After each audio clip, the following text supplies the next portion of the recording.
tal? Vamos a presentar el trabajo de modelamiento espacial de cinética en los bronces. Este es un trabajo desarrollado por Marcelo Rocha, Felipe Contreras, Gerson Sandoval y quien les habla, Alejandro Cáceres. Como contexto, los bronces tienen 10.000 test de recuperación a tiempo fijo de 7 minutos, con los cuales desarrollan sus modelos anualmente. Desde un tiempo a esta parte, el equipo de geometalurgia ha incorporado a estos 10.000 test cerca de 2.000 que ahora contienen la cinética completa a 7 tiempos, cuyos tiempos van desde los 15 segundos a los 10.020 segundos. Lo interesante es que esta información es absolutamente complementaria a los 10.000 test. Entonces, ¿cuál es la idea de este proyecto? ¿Cuál es el objetivo de este trabajo? Primero, explorar cuáles son las relaciones entre la recuperación metalúrgica, recuperación en peso y leyes de concentrado, los distintos tiempos y si tiene alguna relación con variables mineralógicas o geológicas disponibles. Y por otro lado, construir un modelo 3D de la cinética o de los parámetros de modelos de flotación que complemente el modelo oficial de recuperación de los bronces basado en los 10.000 test a tiempo fijo de 7 minutos. Para ilustrar el nivel de información, esta lámina ilustra el nivel de información distinto que tenemos entre los test a 7 minutos y la cinética.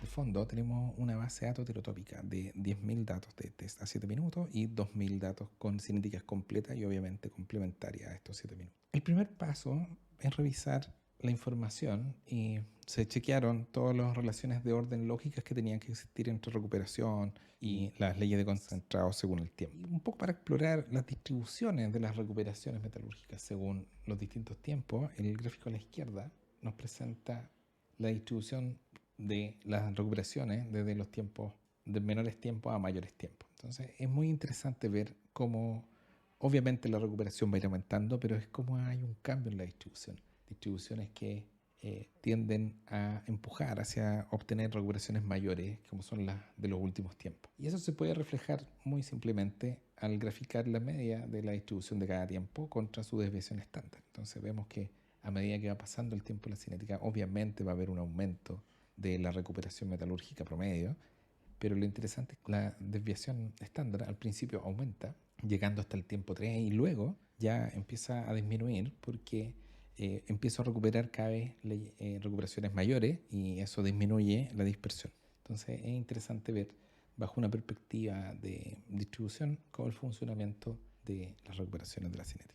Otro aspecto muy relevante es revisar cuáles son las interrelaciones de las recuperaciones en tiempos sucesivos. Esta tabla presenta las correlaciones entre todos los tiempos, que evidentemente son altas, pero entre tiempos sucesivos, por ejemplo, la recuperación al tiempo 1, tiempo 2, entre las 2 y 3, etcétera, que están ahí destacadas, son correlaciones altísimas. Y acá se ilustra entre la recuperación 1 y 2 y se nota evidentemente que hay una correlación alta y con un coeficiente de determinación alto también. Y un poco para ilustrar la misma idea, pero ahora ya en un tiempo 6 versus el tiempo 7, esta relación existe y sigue siendo igual de buena. Entonces, de algún modo u otro, lo que tenemos es un set de variables altamente correlacionadas entre sí que dan cuenta de la cinética.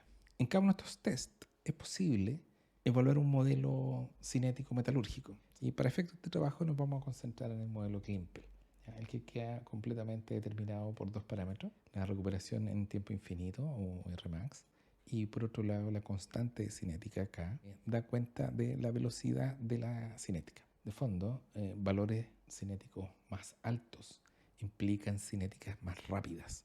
Constante, y acá puse un ejemplo con una constante K de 1.5, 0.5 y 1 y se dan cuenta que a valores mayores de K, cinéticas más rápidas y a valores menores de K, cinéticas más lentas. Por lo tanto, en cada uno de los tests uno puede ajustar el modelo Klimpel y verificar cuál es su Rmax y cuál es su constante cinética y evaluar si estos parámetros, el R en infinito y la constante cinética, si tienen algún control a partir de la geología disponible. Por ejemplo, esta es la distribución del Rmax según una unidad de los bronces y evidentemente hay bastante control, digamos, hay un control geológico que queda reflejado en la cinética.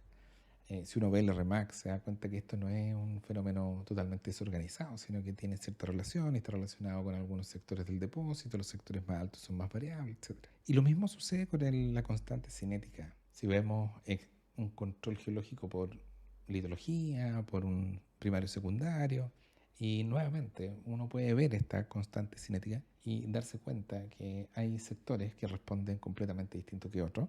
Y claramente empieza a generar la idea de existe la chance de predecir en otros lugares del espacio estas constantes cinéticas o estas características de las cinéticas que son diferentes. Y en este ejemplo, el valor de la constante cinética acá es mucho más variable en el secundario que en el primario, y en el primario obviamente tiende a ser mayor. Es importante notar que la constante cinética y el Rmax se relacionan a algunas recuperaciones a distintos tiempos.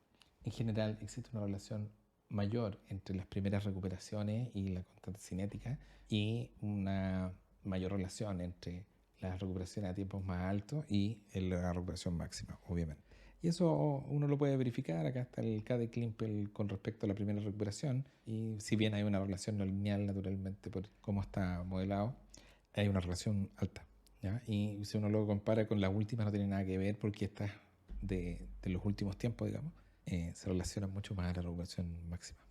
Con esta información, la pregunta natural es ¿qué aproximación de modelamiento podemos llegar a tener? Es natural pensar, dado que yo tengo en cada uno de estos tests con cinética, tengo una constante K y un Rmax, quizás podría tratar de ver si puedo predecir estas variables o este resumen de la cinética en otros lugares del espacio. De fondo, una aproximación funcional a partir de los parámetros de la cinética de flotación. La segunda aproximación es pensar, ok, quizás no voy a resumir la cinética de flotación en dos parámetros, sino que voy a tratar de predecir directamente y simultáneamente todas las recuperaciones en los distintos bloques. De fondo, voy a tomar un vector de recuperaciones en cada uno de los puntos que yo lo conozco y vamos a ver si se pueden predecir en cada uno de estos otros puntos del espacio en un modelo bloque, digamos. Y de esto voy a obtener una suerte de distintas recuperaciones interpoladas y ver si luego puedo calcular los parámetros cinéticos de ese resultado. Y bueno, con eso uno podría después no solamente ajustar un modelo, sino que nos da la flexibilidad de ajustar distintos modelos posterior a este proceso de estimación. Para poder determinar cuál de las dos aproximaciones que estamos planteando se debe utilizar, el proceso es realizar una validación cruzada y ver con cuál obtengo mejores resultados de predictibilidad, estimando directamente los parámetros cinéticos o estimando las distintas recuperaciones y luego calculando un parámetro y comparándolo con otro ajuste. Eso es súper válido cuando tengo un caso de información homotópica.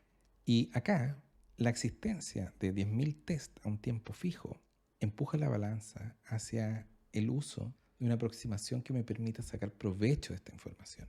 Y para ello están los modelos multivariables, tipo Cochrane, heterotópico, cosas de ese estilo, pero también tienen un costo de construcción, un costo de complejidad, y puedo llegar a generar una disonancia con un nuevo modelo de 7 minutos. Por lo tanto, el enfoque que vamos a utilizar es un modelo que integre el modelo de recuperación a 7 minutos con la información de la cinética de un modo muy sencillo. Ok, vamos a revisar el modelo de cinética de recuperación aplicado, ¿ya? Y la idea central es que vamos a explotar la información de las regresiones entre las recuperaciones a distintos tiempos, pero también vamos a sacar provecho a que tenemos un modelo existente oficial que es hecho con los 10.000 test y que está con recuperaciones a tiempo fijo. Y por otro lado, para efecto de estimar simultáneamente todas las recuperaciones a los distintos tiempos, vamos a ocupar una aproximación de Cochrane simple, pero asumiendo una correlación intrínseca. Y con media local de cada una de estas variables, vamos a asumir el modelo de regresión previamente construido. De fondo, cerca de los datos van a ser los datos de cinética que van a modificar, y lejos de los datos van a ser válidas las relaciones pivoteando sobre la recuperación de 7 minutos. Estos pasos se realizan por cada una de las unidades de estimación actual del modelo de recuperación, ¿ya? Entonces, en términos conceptuales, la idea es primero modelar las relaciones entre las distintas recuperaciones, pero partiendo de la recuperación a tiempo 6, es decir, cómo hacer la regulación a tiempo 5 en función de las 6, las 7 en función de las 6, y luego vamos en cascada pensando en la recuperación 4 en función de las 5, 3 en función de la 4 y 2 en función de la 1. Así sucesivamente. ¿Y qué es lo que vamos a hacer? Vamos a aplicar esas regresiones sobre la recuperación que conozco bien, que está basada en 10.000 test, que es a tiempo fijo, que es el modelo oficial, y vamos a expandir para poder construir estos modelos de recuperación a otros tiempos, donde integramos la cinética. La idea es que la información de datos de cinética, que aquí conceptualmente lo puse acá, vamos a intentar incorporarlo ocupando este modelo como base sobre el cual vamos a condicionar información de cinética para cada una de ellas, lo cual se hace por medio de un co-kriging simple con correlación intrínseca. Eso nos permite tener un modelo que integra de manera simple toda la información. Vamos a ver una imagen. Esto es el resultado del modelo de regresión. De fondo todavía no hay ningún dato de cinética realmente, sino que simplemente haber ocupado la información de las unidades, haber aplicado estas regresiones de este modo en cascada. Veamos cómo se ve. Y ahora lo que vamos a mostrar es cómo se ven los sondajes con este modelo de regresiones. Y ustedes se dan cuenta que existe una coherencia bastante alta. De fondo lo que nos está diciendo es que este modelo de regresiones, que está basado en estos 2000 datos de cinética, pivoteando sobre un modelo de recuperación a tiempo fijo, es una buena aproximación para incluso a nivel local. Y el segundo paso es incorporar estos datos y condicionarlos. De fondo, lejos de los datos sigue siendo el mismo modelo de regresiones que vimos antes, y cerca de los datos hay un kriging que se sobrepone a esta información. Bueno, en esta imagen es lo mismo el resultado para una otra recuperación al tiempo 5, digamos. ¿Qué es lo interesante que podemos hacer ahora? Dado que en cada uno de los bloques tenemos un modelo de recuperación a los distintos tiempos, podemos ahora ajustar, pero esta vez bloque a bloque, un modelo Klimpel y obtener una constante cinética en cada uno de los bloques y una recuperación máxima en cada uno de los bloques. Y esa información nos puede ser útil para distintos objetivos que vamos a revisar al final. El modelo de recuperación en peso es una idea bastante similar.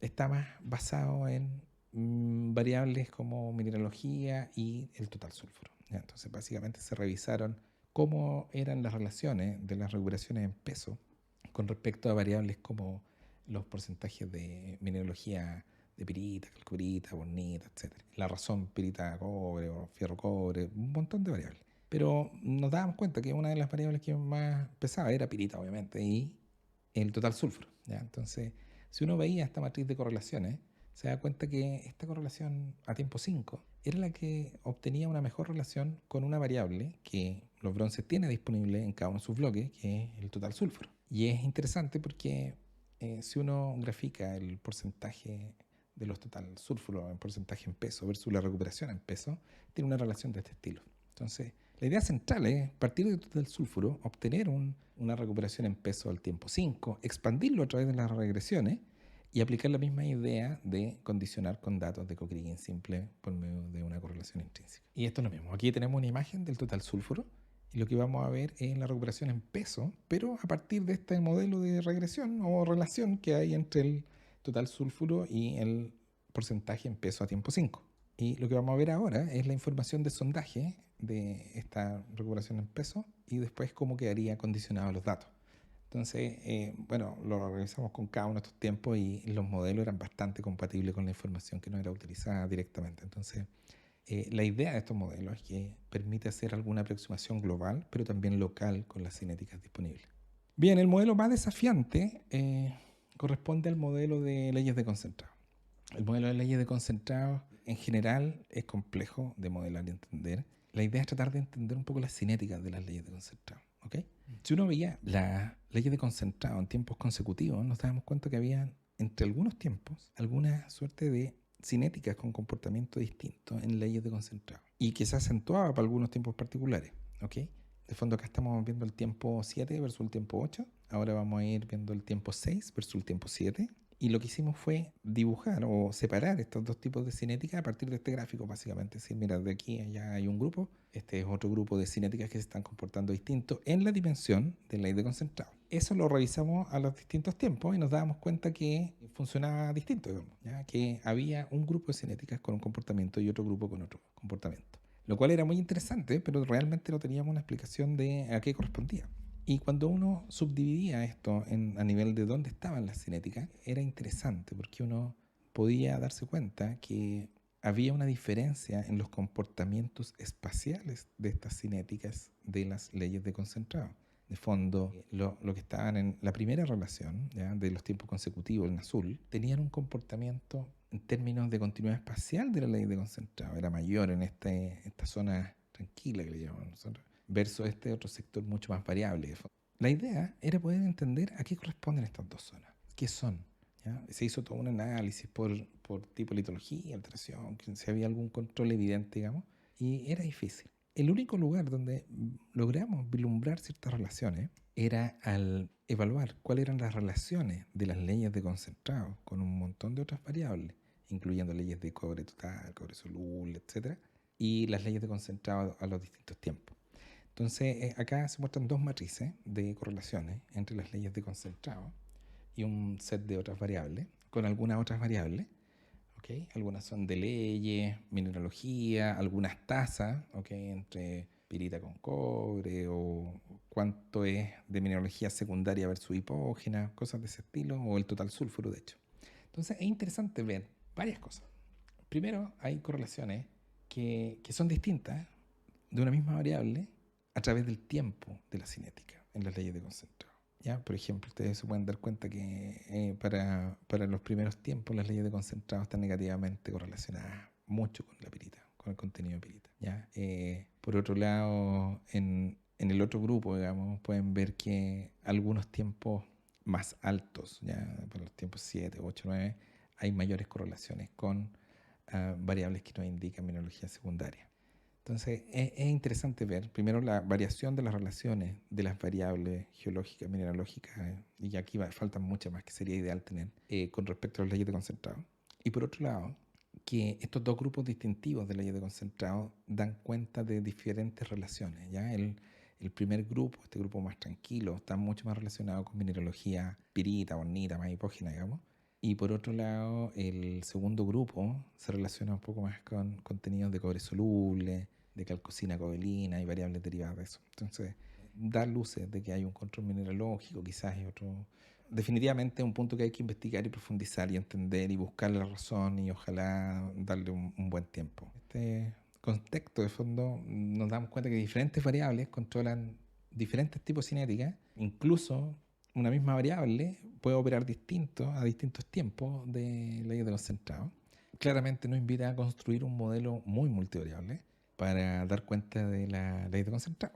¿Cuál es la idea? La idea fue construir un modelo que ocupa partial least square, que es un modelo típicamente usado para modelos quimiométricos, espectro, Denir, etc. La idea central es en términos simples, una multiregresión lineal simultánea que considera la relación entre las variables predictoras y las relaciones de las variables de salida, que en este caso serían las leyes de concentrado. Al final del día es una combinación lineal. El tema es que el modo en que se calculan los coeficientes de esta relación es distinto a una multiregresión. Se consideran estas relaciones por medio de la metodología. Y como variable de entrada al fondo de la variable predictora, suponen todas estas variables de mineralogía, las leyes de cobre total, soluble, molibdeno, fierro, etc. Y las salidas que se buscaban predecir naturalmente eran las leyes de concentrado a distintos tiempos. Al final del día esto puede parecer complejo, pero simplemente una combinación lineal con un montón de variables de entrada. Ahora la clave es que esto se hizo separado por estos dos grupos de tipos de cinética que nos dábamos cuenta. Y a su vez, la clave es contar con esta información o estas variables en los modelos de bloque, mineralogía de Mena. Ok, veamos cómo le fue a estas regresiones. De fondo, ¿qué pasa si yo tomo el set de variables de entrada, aplico estas regresiones provenientes de esta técnica del PLS y veamos cómo se ve con respecto al valor real? Entonces, en el eje X están viendo el valor verdadero y en el eje Y la predicción. Ojo que esta es la misma información, ya no es una validación cruzada, pero nos da una buena idea del nivel de coherencia que se puede obtener en estos temas. Si se dan cuenta, digamos, la relación que hay entre el valor verdadero y el predicho es bastante buena, digamos, ya tenemos cosas bien decentes y lo mismo con otros tiempos. Entonces estamos hablando de una predicción de la ley de concentrado a nivel de escala laboratorio todo el rato,